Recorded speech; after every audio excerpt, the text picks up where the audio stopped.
आइए स्टूडेंट्स, अब हम कर लेते हैं magnetic field due to toroidal solenoid with the help of Ampere circuital law. तो जैसे हमने सोलेनॉइड के लिए किया था वैसे ही करेंगे। हमने क्या करना है, सोलेनॉइड को अगर हम एक लूप की फॉर्म में रोटेट कर दें तो वो एक टॉरॉइड बन जाता है। ठीक है, अगर किसी को सोलेनॉइड या टॉरॉइड में प्रॉब्लम आ रही है तो वो इसको देख सकता है, और इसको मतलब आप अलग से देख सकते हैं, अलग से पूछ सकते हैं। ठीक है, तो ये हमारे पास टॉरॉइड है और टॉरॉइड में हमने करंट का डायरेक्शन इस तरीके से जो है बना दिया। फिर आगे डीएल हमने एक स्मॉल एलिमेंट जो है टॉरॉइड के अंदर ले लिया, और फिर हमने एक मैग्नेटिक फील्ड लाइन जब ड्रॉ की तो वो हमारे डीएल के साथ पैरेलल आई है। तो फिर से अगर हम एंगल की बात करेंगे between d l and b तो it will be again zero, and हमने आर जो है लूप का रेडियस अज्यूम कर लिया है, और सेंटर पे मैग्नेटिक फील्ड ज़ीरो है। Why zero? क्योंकि हमारे पास जो फॉर्मूला है वो होता है b dot d l is equal to mu naught n i. ठीक है, तो यहाँ पे जो करंट है ये करंट क्या है, एनक्लोज्ड। तो जब हम सेंटर पे बात करें तो इस एरिया में कोई करंट नहीं है, करंट ज़ीरो है। तो जहाँ पे करंट ज़ीरो है वहाँ पे हमारे पास फील्ड भी ज़ीरो आ जाएगी। ठीक है, तो जब हमको एम्पियर सर्किटल लॉ अप्लाई करना होता है या हमें फील्ड फाइंड करनी होती है तो हमको ये देखना है कि जिस एरिया में हम जिस लूप के अंदर हम फील्ड फाइंड करना चाहते हैं कि क्या उसमें करंट है उसके अंदर। तो अगर हम अंदर वाले पोर्शन में देखें तो अंदर वाले इस पोर्शन के लिए वहाँ पे कोई करंट नहीं है। करंट हमारा यहाँ से स्टार्ट हुआ है, यहाँ से। तो बीच वाले पोर्शन में करंट नहीं है, तो बीच वाले पोर्शन में मैग्नेटिक फील्ड हमारी क्या होगी, ज़ीरो, क्योंकि म्यू नॉट आई होता है। अगर आई हमारे पास ज़ीरो है तो लेफ्ट साइड ऑब्वियसली ज़ीरो आएगी और वहाँ पे बी हमारा ज़ीरो प्रूफ हो जाएगा। ठीक है, तो अब हमारे पास हमने क्या किया, हम एक पॉइंट ले लेते हैं P। तो हमने पहले क्या बोला कि हमने इनसाइड ज़ीरो बोला, ऐसे ही हमने आउटसाइड भी ज़ीरो बोला, यानी कि हम इनसाइड ज़ीरो है बिकॉज करंट ज़ीरो है, आउटसाइड ज़ीरो इसलिए है क्योंकि हमने लास्ट जो लेक्चर देखा था, अगर आप लोगों ने नहीं देखा है तो वहाँ पे आप थोड़ा सा हेल्प ले सकते हैं उसकी। तो वहाँ पे जब हम सोलेनॉइड बना रहे थे तो जो लूप था वायर का वो ऐसे जा रहा था। ठीक है, तो करंट जो है ऐसे फ्लो हो रहा है, ऐसे, फिर वो लूप ऐसे ऐसे बन गया था। ठीक है, ऐसे बना था। तो आप यहाँ पे देखो, यहाँ सॉरी ये मैंने ना इसमें एरो जो है उल्टा लगा दिया। एक सेकेंड, हम इसको दोबारा से इरेज करते हैं, दोबारा से ड्रॉ करते हैं, सॉरी। हाँ, तो जैसे हमने क्या किया था, लूप जो हमने ऐसे बनाया तो जो करंट ऐसे फ्लो किया इस तरीके से, तो करंट जो है यहाँ पे ऐसे होगा, है ना, वायर होगी, फिर हम इसको आगे ऐसे ड्रॉ कर सकते हैं। तो अब यहाँ इस वाले पोर्शन में देखो, यहाँ पे करंट जो है अप है, यहाँ पे करंट जो है डाउन है। इसकी वजह से जो मैग्नेटिक फील्ड की डायरेक्शन होगी वो डाउनवर्ड करंट की मैग्नेटिक फील्ड की डायरेक्शन जो होगी उससे अपोजिट होगा।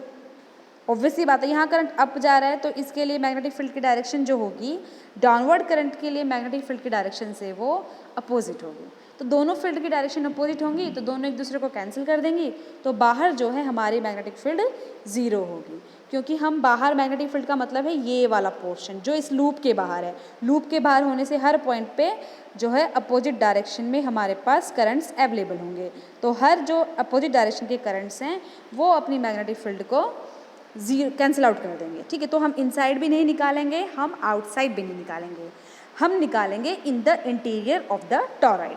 तो in the interior of toroid का मतलब है P पॉइंट, आप देखें हमने कहाँ बनाया है, तो यहाँ पे मैग्नेटिक फील्ड ज़ीरो नहीं है, this P is at in the interior of the toroid, तो हम वो निकालेंगे। हम अगेन यूज़ करेंगे Ampere circuital law, B dot d l is equal to mu naught I naught, where I naught is the enclosed current.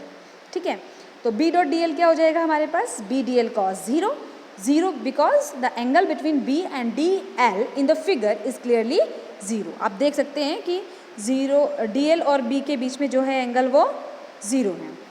फिर B D L, तो हम क्या करेंगे, कॉस ज़ीरो क्या हो जाएगा हमारे पास 1, B को हम बाहर ले लेंगे, हम किसका इंटीग्रेशन करेंगे, हम सिर्फ करेंगे DL का इंटीग्रेशन। तो DL का इंटीग्रेशन L, और L की वैल्यू होगी सर्कमफ्रेंस। ठीक है, तो B डॉट डी एल का इंटीग्रेशन हमने किया, DL का इंटीग्रेशन आ गया 2 pi r circumference of the loop, but ये क्या आया, mu naught I naught is equal to mu naught N 2 pi r into L, what is this, तो sorry mu naught I naught is equal to mu naught N 2 pi r into आई। ये क्या है? तो देखिए, जब हमने आई note की हम बात करेंगे तो आई नोट है एनक्लोज्ड करंट, तो लेकिन इसमें तो नंबर ऑफ टर्न्स भी है ना, बहुत सारे टर्न्स हैं, तो टोटल जो नंबर ऑफ टर्न्स हैं वो है एन। तो हम एन को क्या लिखेंगे? हम एन को लिखेंगे small n into total length, ये लिखेंगे, क्योंकि स्मॉल एन क्या है? Small n is the number of turns per unit length. ठीक है, स्मॉल एन क्या है? Number of turns per unit length. तो टोटल टर्न्स क्या आ जाएंगे? टोटल टर्न्स आ जाएंगे एन इंटू एल। ठीक है, तो अगर एक लूप में करंट है आई, तो टोटल जो लूप्स हैं, टोटल जो टर्न्स हैं, उनमें करंट कितना हो जाएगा? हमको उसके आई एन से मल्टीप्लाई करना पड़ेगा। एक बार फिर से देख लेते हैं कि जो हमारे पास स्मॉल एन है that is total number of turns upon L. तो यहाँ से हमारे पास एन क्या आ जाएगा? Total turns N into L. Suppose एक लूप से, एक टर्न से करंट है आई, टोटल टर्न नंबर है कैपिटल एन, तो टोटल करंट क्या होगा? N I. तो हम क्या करेंगे? एन एल इंटू आई, ये करेंगे। ठीक है, तो एन आई क्या आ जाएगा? एन एल इंटू आई। तो हम क्या कर रहे हैं? आई नॉट की जगह क्या यूज़ करेंगे? एन एल इंटू आई। क्या यूज़ करेंगे? एन एल इंटू आई। और एल क्या है? सरकमफ्रेंस। तो एल क्या है? सरकमफ्रेंस, यानी कि 2 पाई आर। ठीक है, तो हम म्यू नोट आई नोट को क्या यूज़ करेंगे? Mu naught N 2 pi r into में एल। और फिर हम देखेंगे यहाँ बी डॉट डी एल किसके बराबर होता है? म्यू नोट आई के। तो यानी कि ये चीज़ किसके इक्वल होनी चाहिए? ये चीज़ इक्वल होनी चाहिए mu naught N 2 pi r into i के। तो दोनों को जब हम मल्टीप्लाई इक्वल करेंगे तो B 2 pi r is equal to mu naught N 2 pi r into में आई। तो क्या होगा? तो क्या होगा? जो हमारा ये 2 पाई आर है, ये 2 पाई आर से कैंसिल हो जाएगा। बी क्या बचेगा? बी बचेगा म्यू नॉट एन इंटू आई। तो सोलेनॉइड में भी हमने ऐसे ही किया था। ठीक है, तो बी क्या आ गया? Mu naught n I. The magnetic field exist only in the tubular area bound by the coil and it does not exist in the area inside and outside the torrid. Okay, thank you.